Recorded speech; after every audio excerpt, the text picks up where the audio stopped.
जय हिंद विद्यार्थीगण।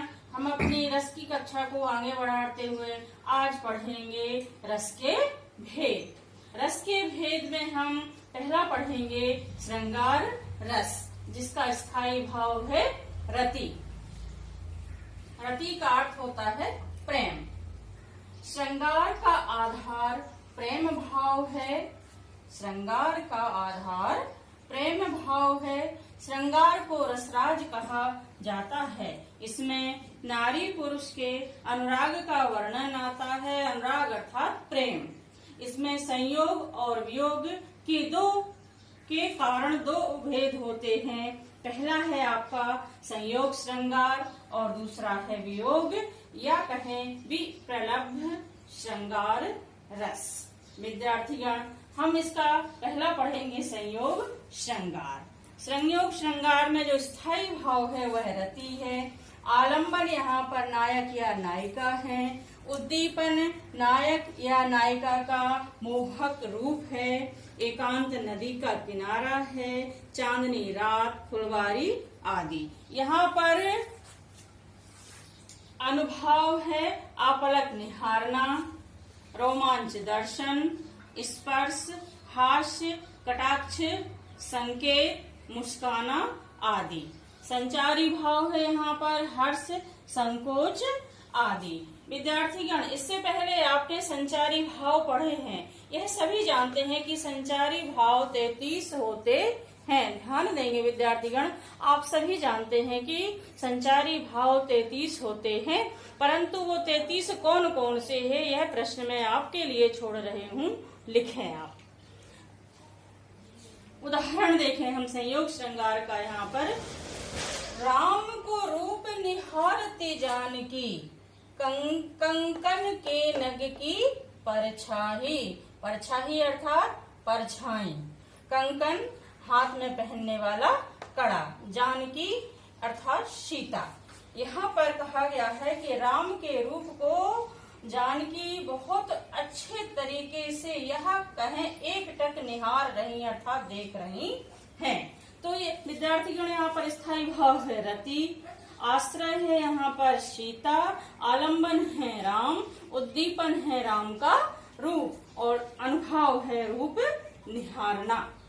विद्यार्थीगण, अगला बिंदु है वियोग श्रृंगार। इसमें नायक नायिका के विरह का वर्णन होता है। यहाँ पर मैंने कुछ उदाहरण दिए हुए हैं, आप देख सकते हैं। पहला उदाहरण है, उनका यह कुंज कुटीर वही झरना उड़ अंश अबीर जहाँ। यहाँ पर यशोधरा और सिद्धार्थ के विरह का वर्णन हुआ है। यहाँ पर स्थायी भाव है रति। आश्रय है यशोधरा। आलंबन है सिद्धार्थ और उद्दीपन है कुंज कुटीर और पपीहे की ध्वनि। और अनुभाव है यहाँ पर विषाद अर्थात दुख से भरे स्वर में कथन, यानी जो बात कही गई है। उदाहरण दूसरा है, कबहु नयन मम शीतल ताता हो यही निरखी श्याम मृदु गाता। इसी तरह अगला उदाहरण दिया है, बिनु गोपाल बैरन भई कुंजे। गोपाल के बिना सब सूना हो गया है। यहाँ पर आपके लिए स्थायी भाव, अनुभव आदि लिखना है। मैं यहाँ पर आपको प्रश्न छोड़ रही हूँ। इसके अलावा संयोग और वियोग में अन्य उदाहरण भी आप अपनी क्षमता के अनुसार लिख सकते हैं।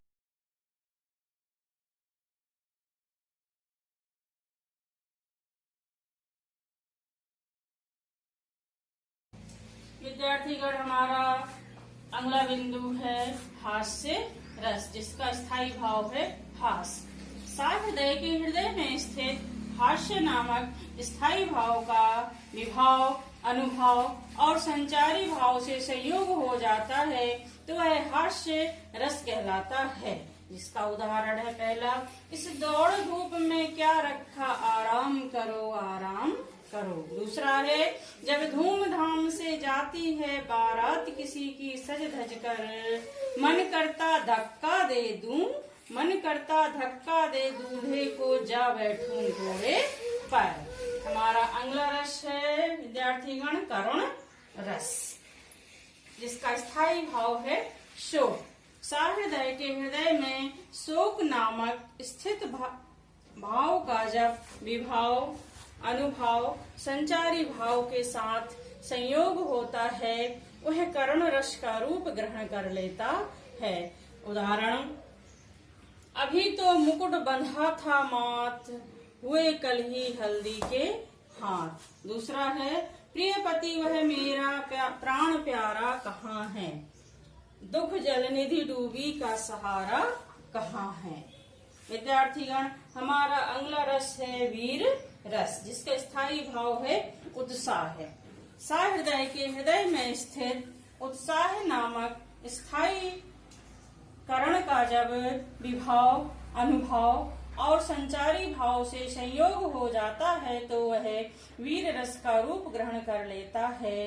वीर रस में वीरता, बलिदान, राष्ट्रीयता जैसे सद्गुणों का संचार होता है, जैसे दान, दया, धर्म, युद्ध एवं वीरता के भाव वीर रस की विशेषताएं हैं। उदाहरण के लिए हम देख सकते हैं, देखी पवन सुत कटक विशाला, क्रोधवंत जनु धायौ काला।